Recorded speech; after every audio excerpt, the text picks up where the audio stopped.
You're welcome to the first in the series of 2 workshops that are related to the LSTA grant on Indiana and the Civil War.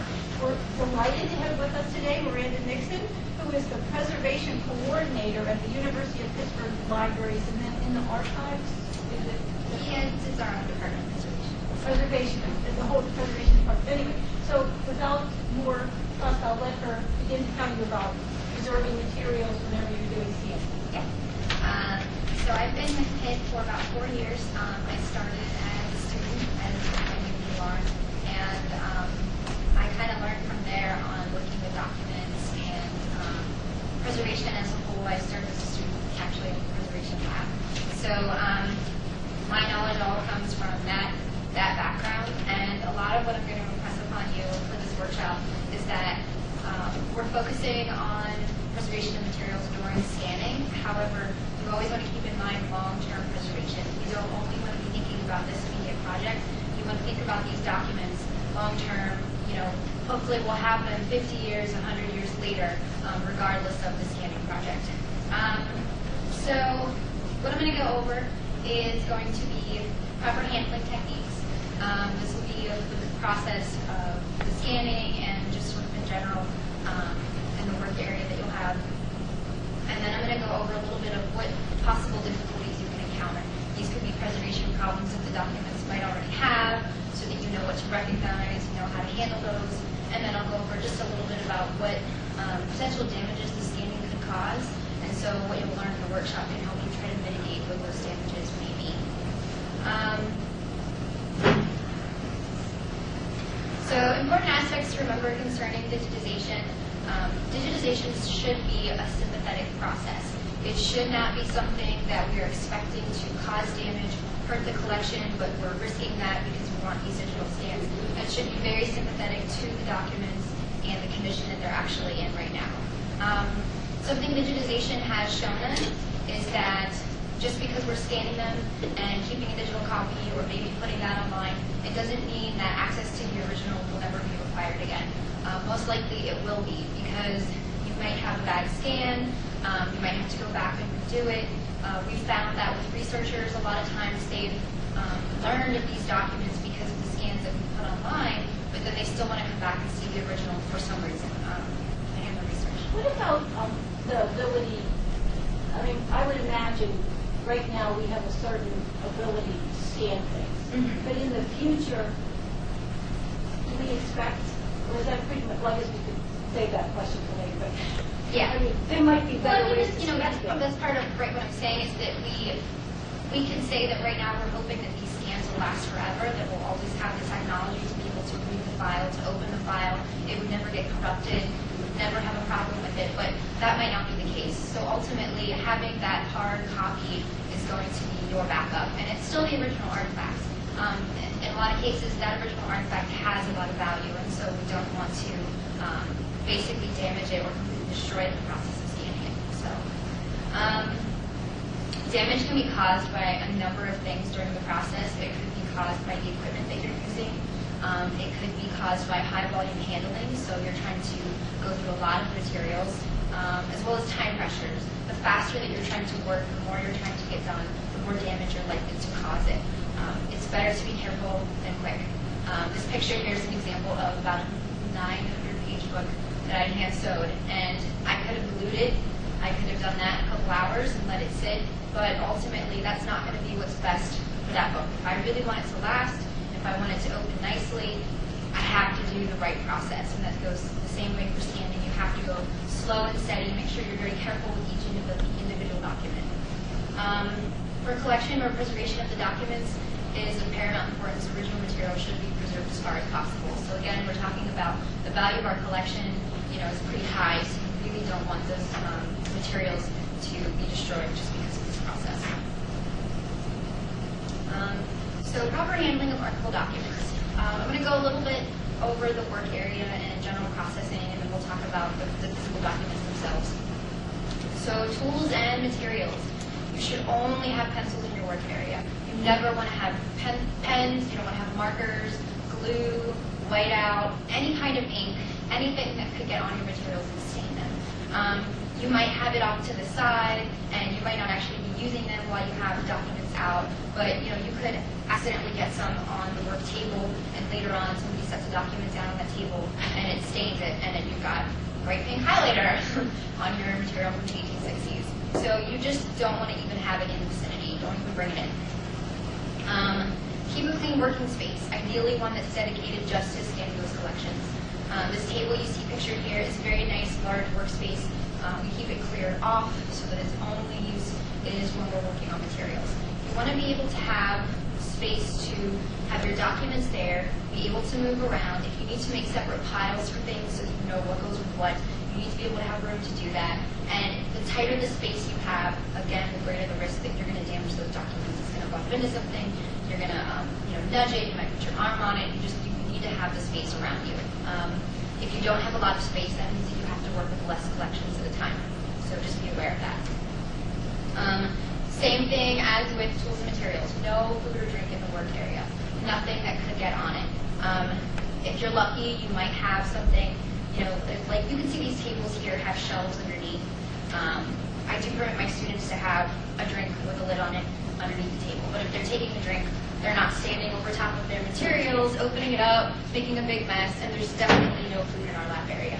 But when you're working with these collections, you might have space that's set apart from the room or set apart from the table if you can have a beverage there. So just keep it away from the materials. You want to be aware of the scanner temperature. That might not be something that you thought about. The longer that you're using that scanner, the hotter it's going to get. The glass plate that you're putting those documents down on is getting hotter and hotter and hotter. And it might not get so hot that it burns your fingers, so you wouldn't necessarily think that, oh, it's not that hot, it's just doing its job. But it's going to cause damage to the documents, especially if you're working with photographs. You don't want to be putting photographs on a very hot surface.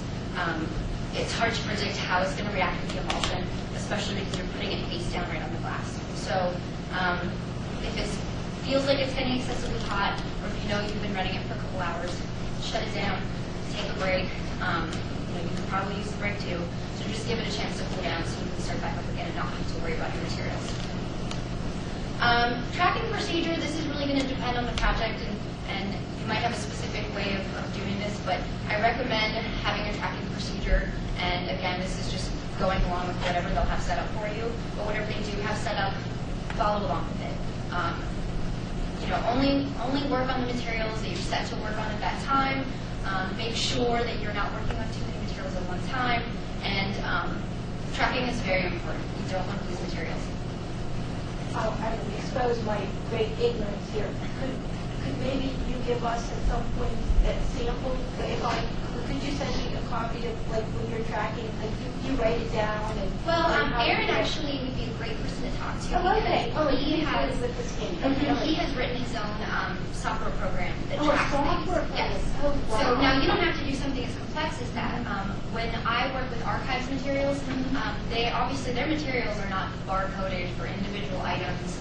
So what we set up was a document that I'll send you a sample of it. But they set up a document that shows, what collection it's from, specific numbers, specific information.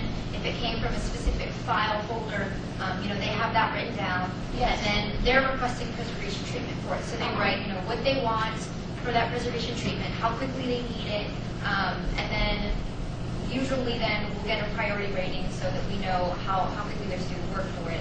And then they might not get the treatment they request, but we'll then, when we're finished with it, we document on our end, who did the work, what work was actually done to it, and then that paper stays with that item at all times. So when I give it back, I actually keep a photocopy of it, and then it goes back, and they know who to give it back to, they know what collection to go back with. So you don't necessarily have to have a software program, but you could work with just a paper form in some way. Oh, that's wonderful. But definitely keeping track of it, because then you know what things have gone out to be scanned, what should be coming back, what hasn't come back, we're missing something, where did it go, who had it last. Oh, so do you say you have? Is it like in archives you have things that when you bring them in, you acquisitions or they're not acquisitions, they call it something. Yeah. So is it? Do you have 1, 2, 3, 4, 50,000 by the end of the year? To number them? How do you know that you didn't forget one? Yeah. Well, archives they do have a numbering process for their their sessions, and then we'll usually go with that. However they name it or number it, they're the ones that fill out the form on their end to first bring it over. Okay. So we leave it up to them to however they can identify it so they know where it goes. Okay, great. But you might also want to consider using just something basic like Excel to keep track of, okay, these are the actual boxes we're working on right now, the actual files we're working on right now. This is, the date it should have gone to get scanned.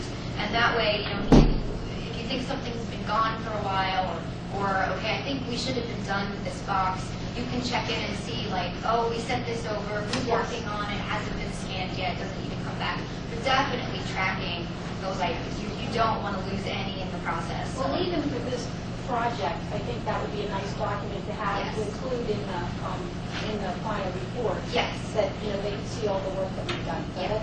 Wonderful, what a great idea. Yes, so definitely tracking. Like I said, Aaron could give you more specifics on his software. His is very, very nice software to use, but it's dependent on barcodes, and it needs a little more information than I think you guys would have.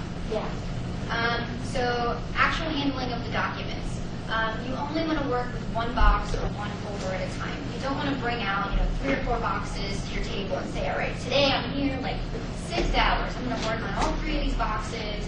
Just work on one at a time. Then you can put it back, get another one, and bring it out to your table.